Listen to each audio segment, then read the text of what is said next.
In recognition of his leadership, he received the Oliver Johnson Award from System-Wide Senate. So let me turn it over to Shane and Joel to do the session. Thank you. Well, it's my privilege to be here with you today. I've also had the honor of working with probably about a third of you on committees over the years, and with Jim and David on the UCRS Advisory Board, which is very dear to all of us in this room. But I've been fortunate enough to have been sitting around tables with Joel for, I think, 2 decades now. And,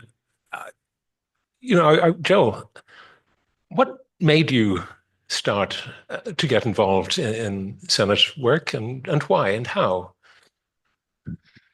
Well, it's been fun sitting around the table with you for 20 years, and it has been 20 years.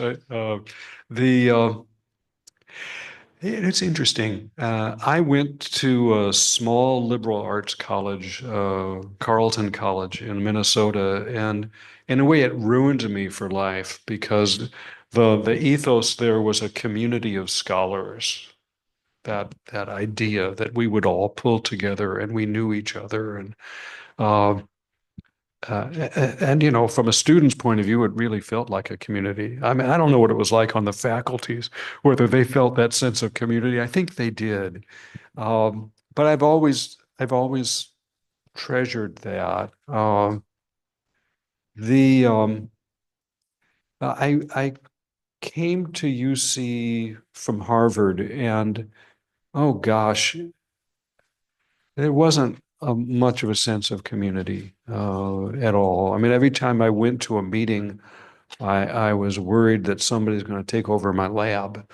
I mean, that kind of um, dog eat dog kind of place. Um, and then when I got to UCSD, I wasn't so used to this business about service.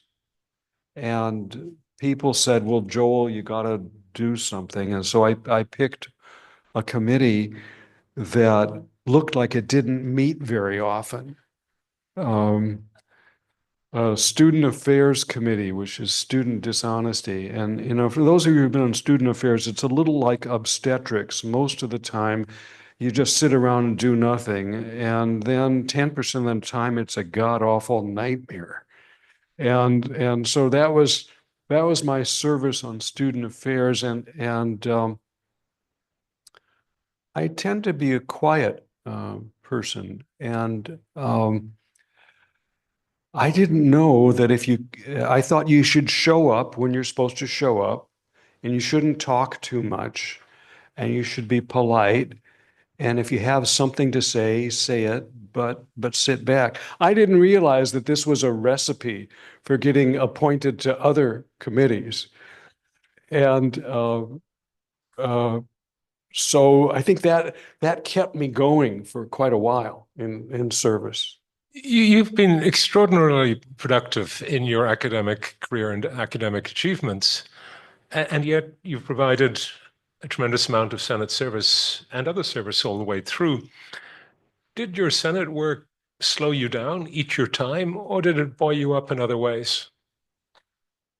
Ooh, yes. Uh, uh, it took a lot of time. My consulting work, either to the Senate or to the feds, uh, my wife points out that there was one year, she counted the days. I wasn't aware of it. She said, Joel, do you realize you've been away 200 days out of this year? And I hadn't been aware of that. The and of course I got all those miles on American Airlines. So I'm pushing to 3 million miles for what it's worth. It took a lot of time to do all of that.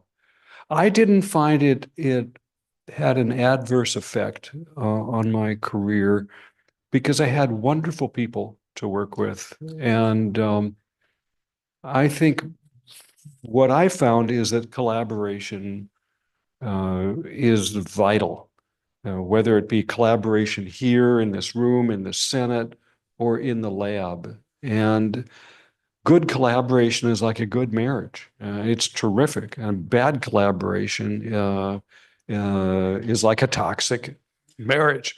So I looked around and found people that I really enjoyed working with, and I did everything I could to support them, and they supported me.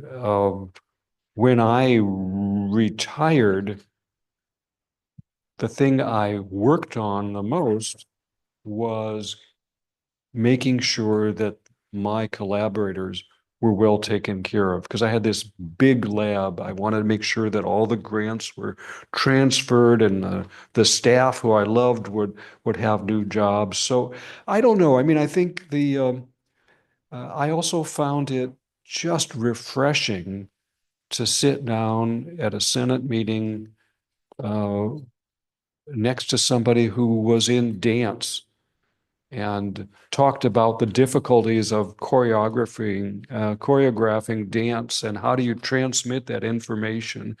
And I just thought, this is so refreshing. This is so different. I mean, most of us knock our head against the wall, uh, but this was a different side of the head to learn about. So I wasn't as bruised. I felt it was energizing, but absolutely it took a lot of time.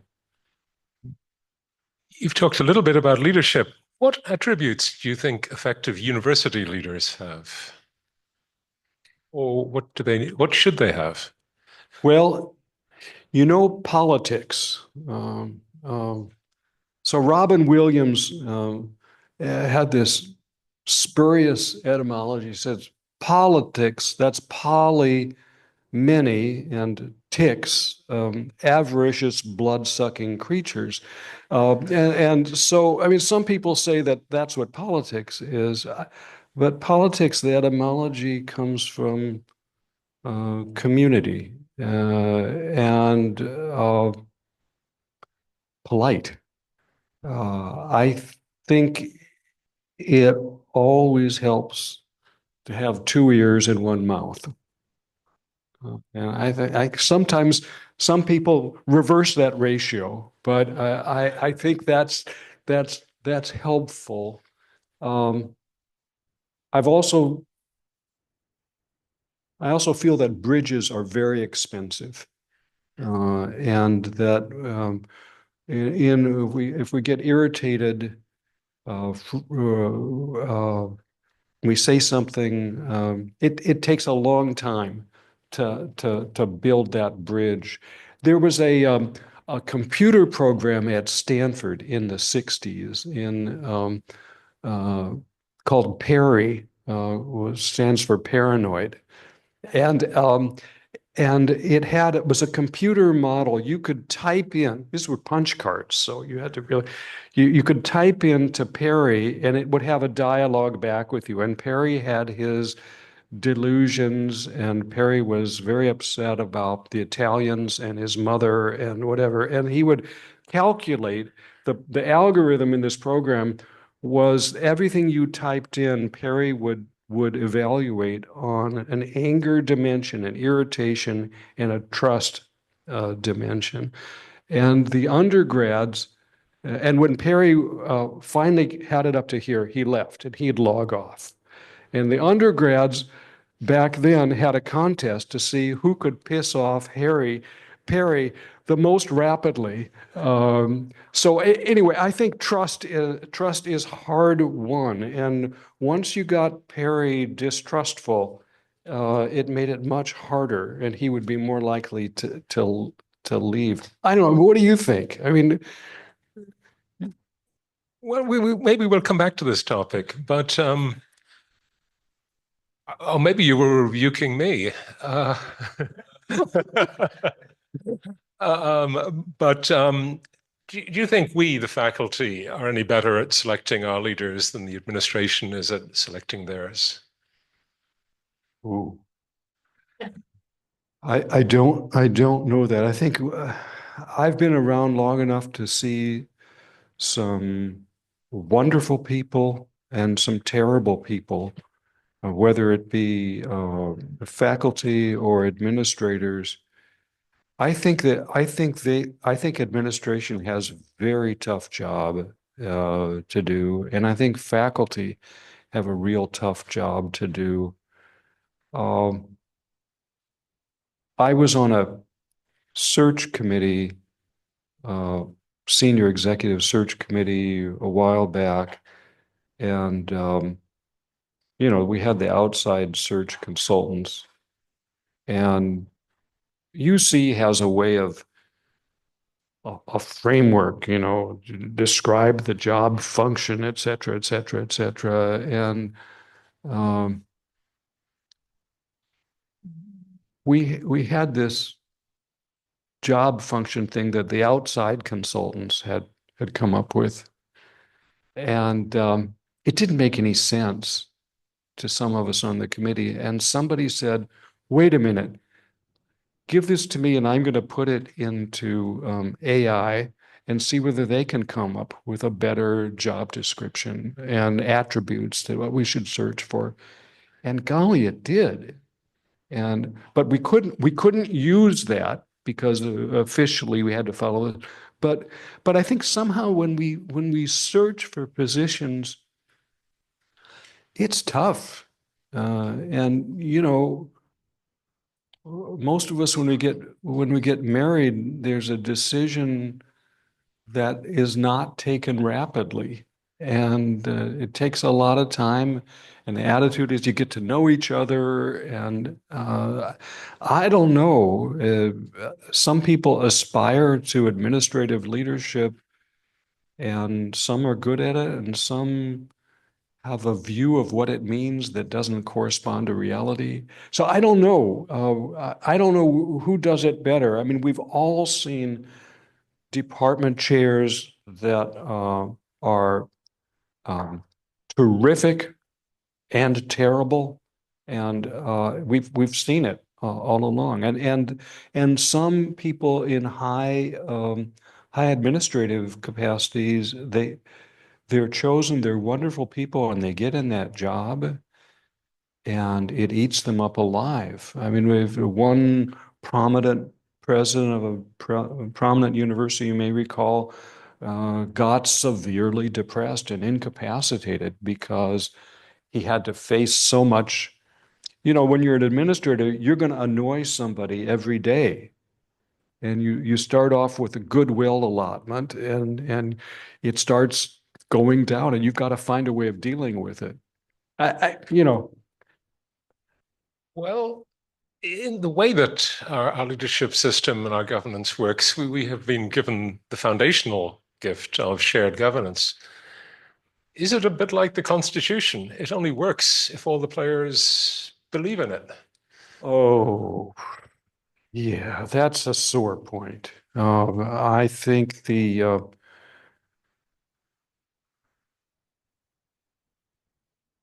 there's so much on the plate for administration right now, and I think they have all uh, I have their hands full dealing with the external environment and needing to respond to that external environment. And I remember when I started off in the Senate, uh, uh, Atkinson was our president. And when the Senate met, this was in the days before UCOP met in Oakland, we met at Berkeley in the Berkeley Faculty Club, with all the dead antlers running around on the walls and the dust and all that. But This is the academic council meetings. yeah, Yes. yeah. And but Atkinson sat down with us. He'd sit at the table at lunch break. He would go through the smorgasbord line, as did the provost of I can't remember the provost's name back then. There's been a retreat uh, from, I think, in the leadership of UCOP, from the faculty.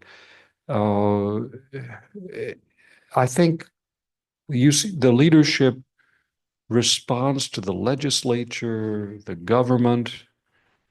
They're dealing with an administrative portfolio. I do not envy them at all on that. I think it's a pity. I don't feel they interact that much with us anymore. I think their idea of shared governance is probably different from ours. I think most of the time they're polite, and we try to be polite back. But it's a change time, and the problem with the Senate, in particular, is that we are slow in responding. Oh my gosh, we really are. I mean, we have to. Something comes down from Franklin Street, and then it hitchhikes across and goes around to each campus, and each campus sends it to its committees, and it's been very difficult for us to respond um, as quickly as we should. I'm not sure we can. Curiously, I find that the CUCEA can respond actually rather quickly. This is interesting. For instance, on the security issues with RASC that we've been preoccupied about, we hopped on that right away, and RASC and HR, the administration was cooperative and working with us, and it took the Senate a couple months before they were able to push that issue as well. So I think the shared governance it's a challenge responding quickly, and administration, perhaps because we don't respond as quickly as needed, administration runs with the ball. Whether they're running in the right direction or not, that's another question. So you touched on a lot of different things there. I'm going to pick up on one of them. You mentioned a former president who sat at academic council meeting and stayed for the whole thing and brought their provost, and there was a lot of engagement. It was said of that president that his management style was shoot, ready, aim. I'm not sure. I'm not sure if that's quite fair, but it was said that was said of him. But it did appear that he was able to pick directions and pick directions on principle. You also mentioned that our current administrative leaders are very much externally facing. Is it possible that they are actually not picking directions, but picking the easiest path of appeasement? Uh, so I think they are externally focused, and the question is, who has control? Can the university advance its own agenda, or is the university always playing defense? And this is a very difficult time. In all of our lives, we haven't experienced this much antipathy to university, and I'm sure that they have to focus all their time. Now, whether I sense the another question that you were raising is, should they be fighting harder, pushing more aggressively? I don't know. I don't know the answer to that. Uh, and I look around at other university leadership throughout the country, and I'm not sure what best serves us as educational institutions. So are we losing our way if we don't stand up for our ideals, or are we preserving our heritage and future? I think we're trying to live for another year at a time, and hoping that what we will have 2 or 4 years from now will be more amicable time. Whether we've destroyed uh, the university in the meantime, I don't know the answer to that. So I've often felt that as faculty, we're thinking about the university in the terms of an overall career arc, 3, 4 decades maybe, with thinking about that very long-term view, that long-term future. And we tend to be mission driven. We are asked to do our teaching, our research, and our service. And this is what we do. Maybe a little bit skeptical, but I've always felt that the administration are looking to the next budget cycle. And we have very, very different timelines, very different short, medium, and long-term objectives. Absolutely. And, you know, remember the Peanuts cartoon, Linus is there and is getting ready to kick the football, and then Lucy always grabs it at the last minute. That's what we're engaged in with the California legislature every year. I mean, there's a budget proposed and a compact for the future, and we're congratulating ourselves. And there's the budget revise, and then the compact is buried. So we do all this planning and we hope, and then things get in the way. I guess the question is, how do we build in the future in long range planning in a direction that we want to go in, as opposed to just responding to the legislature or Washington. I think there's been, I think long range planning is helpful with faculty. Some of the most rewarding committees that I've been on have been where faculty and administration are working as equal, and we're not trying to put down administration, and administration is not trying to cavalierly assert the direction they think it needs to go. But when we've really just said, look, let's do some long range planning, those things have been very valuable in my experience. Well, I'm thinking of a stack of UC PB, UC Planning and Budget reports, very insightful, very thoughtful. I'm thinking of the Gould Commission, the Commission on the Future. I'm thinking of all these wonderful documents that are never referenced.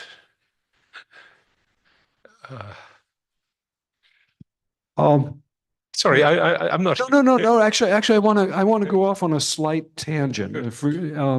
You know, I'm a psychiatrist, and I've been somewhat involved over the years in questions about student mental health, and I want to kind of tell you a story about what happened to UC and the Regents in student mental health. And I'll mention a name because it's very public. I'm not violating confidentiality.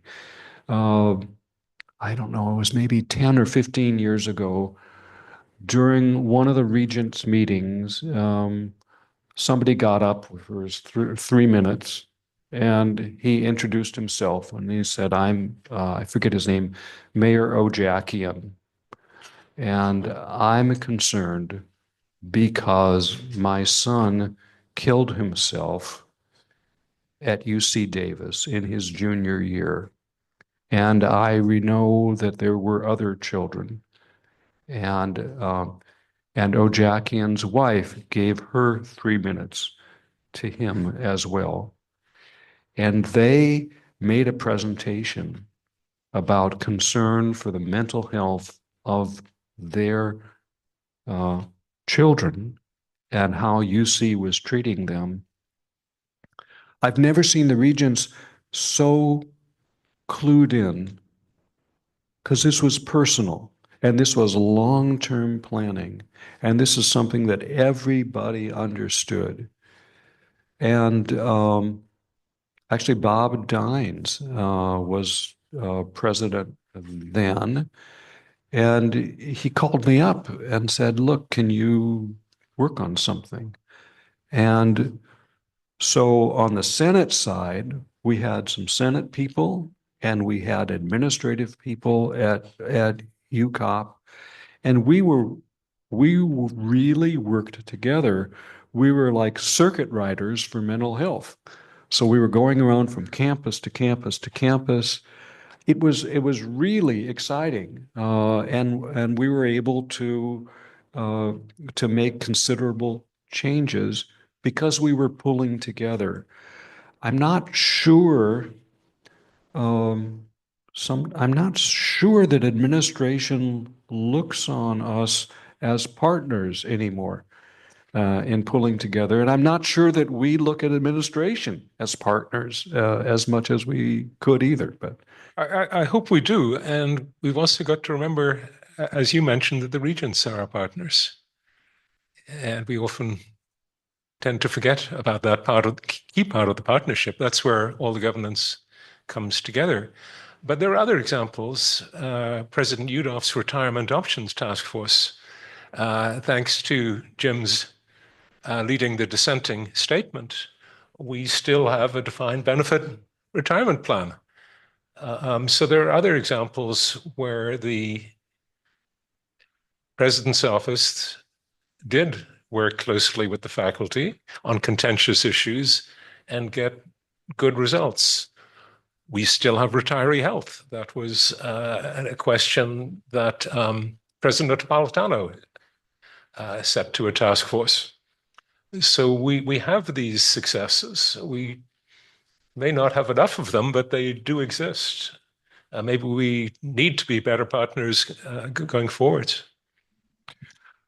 Uh, sure, sure. I do feel that right now is just different. I mean, it's so different now that from the academic senate point of view, oh my gosh! I mean, we've been struggling on some issues in with HR, as you know, in terms of the total remuneration and all these things, and we're simply not talking to each other. And frankly, Jim will be appalled when I say this, but I think we should just stop. And what's done is done.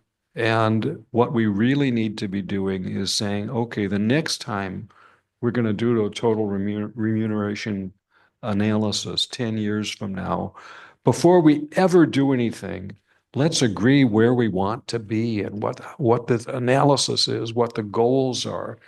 Because I think what's happened is that um, the administration gets consultants to do something, and consultants don't necessarily I don't know what administration's goals are. I don't know what faculty's goals are.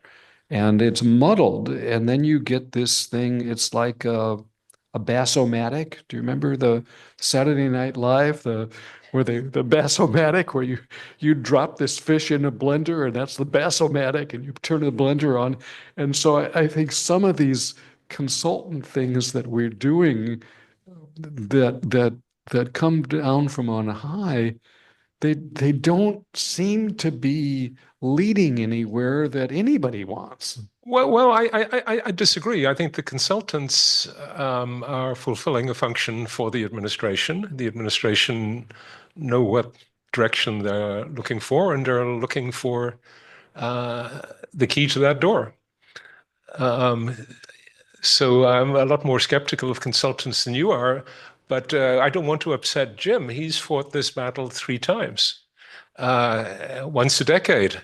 I've been part of that battle twice, but this is his third time, and it is the same rock that the Senate Sisyphus is pushing up the hill each time. So this would be an example of something that's gone wrong every decade for 3 decades. Yeah, that we just haven't fixed it. And I do know uh, that if ever asked to serve on that particular panel, that would be one of the rare instances where I had the wisdom to duck.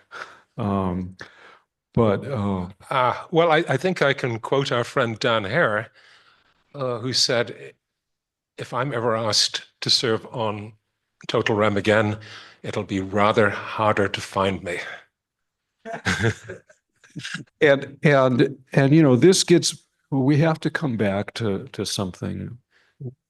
People like you and Dan and Jim, people who've suffered this, who've done this, you guys need our thanks. This is very hard work, very frustrating work. And at the end of the day, you have to scratch your head and say, was it worth it? I think, when I ran a lab, uh, the only way of attracting and retaining people was you got to love them or you have to pay them or both. And we don't love each other enough. We don't thank each other enough for doing the service that we do. And I think we were having this conversation before you and I sat down about the pipeline for leadership.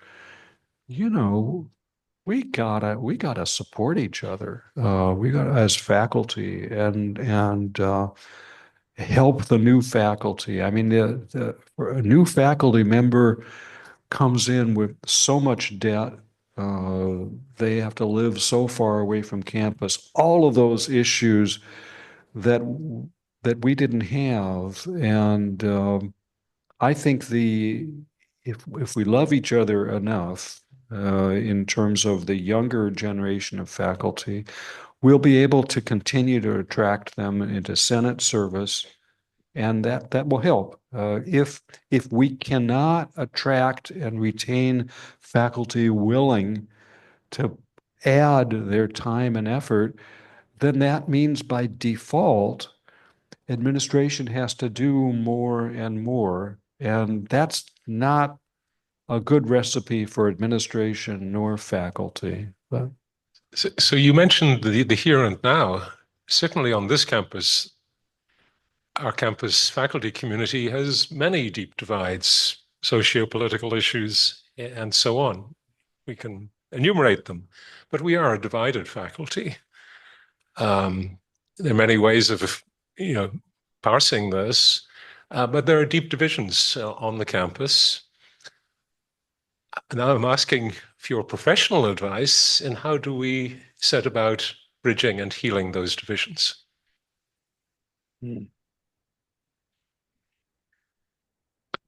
uh, I think having some rules of conversation help. The we tend to demonize each other's views, and I think that's something we have to watch out for. I also think breaking bread together is important. I remember at Harvard, one of the few instances that I remember with fondness about faculty life was that there was an interdisciplinary group that was talking about health policy. And we got together and had dinner and a speaker and got to know each other. I think that's a model. The stand up, give a talk thing, it doesn't foster as much as when you're sitting next to somebody and you're really talking. You opened with a comment about a community of scholars. And maybe that's easier to do around a medieval refractory table, that we could get together like this and break bread. Is it just much harder to do that when we've got a bigger, more spread out community? Well, yeah.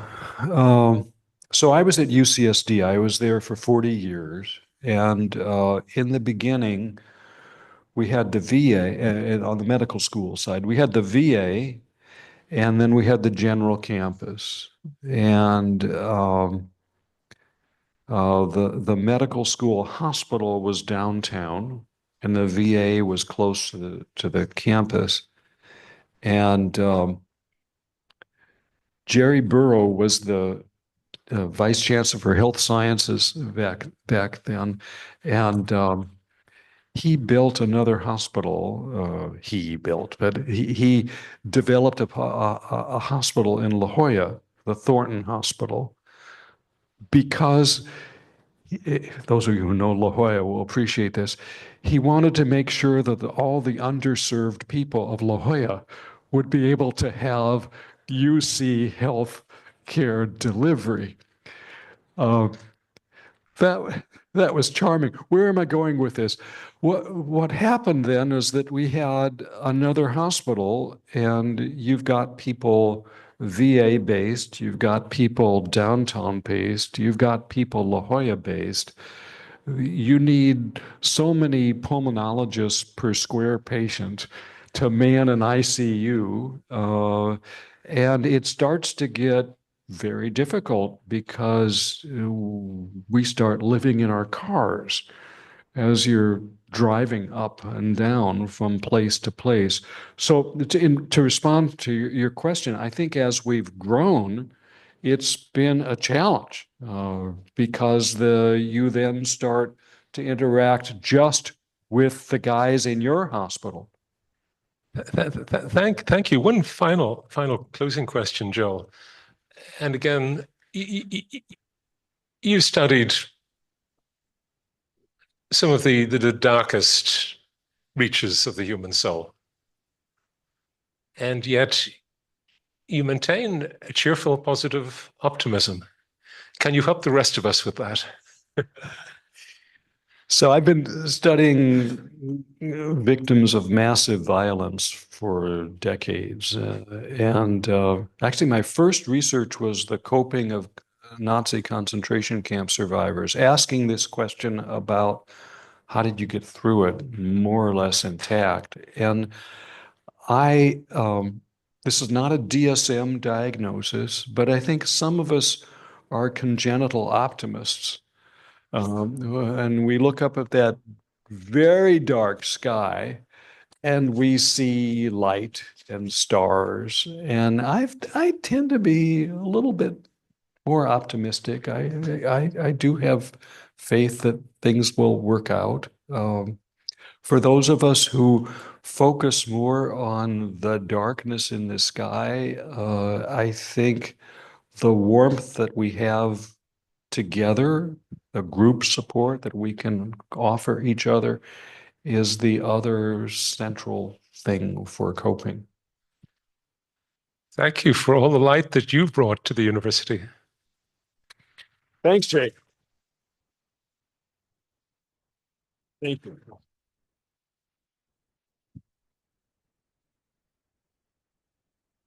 Yeah. Switch gears. Shane, thank you. You've been a buddy for decades, and the questions that you asked are wonderful questions to think about. It is now that time for me to pass the gavel.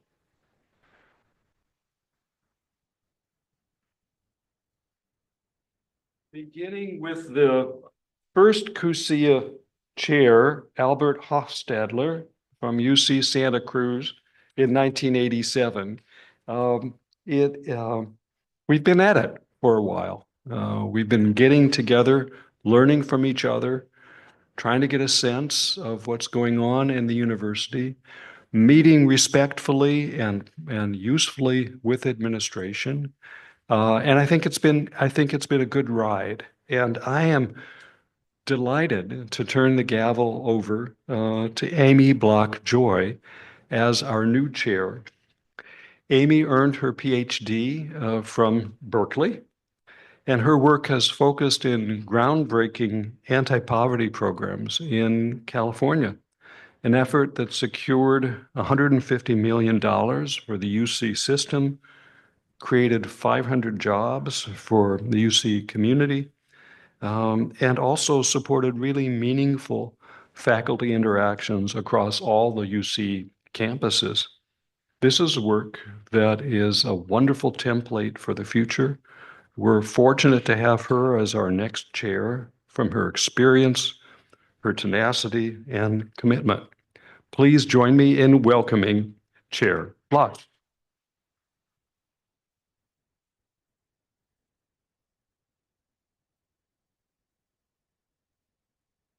meeting, but Okay. it's been an exciting journey working as chair-elect with you, Joel. It's been an exciting journey working as chair-elect with you, Joel, and with the board. And I look forward to continuing this important journey with all of you CUCEA members. Thank you. Thank you, Joel.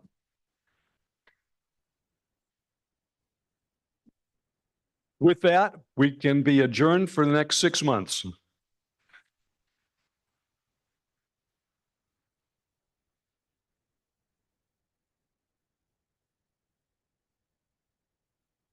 Lunch is around the corner.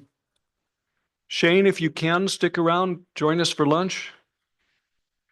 Okay.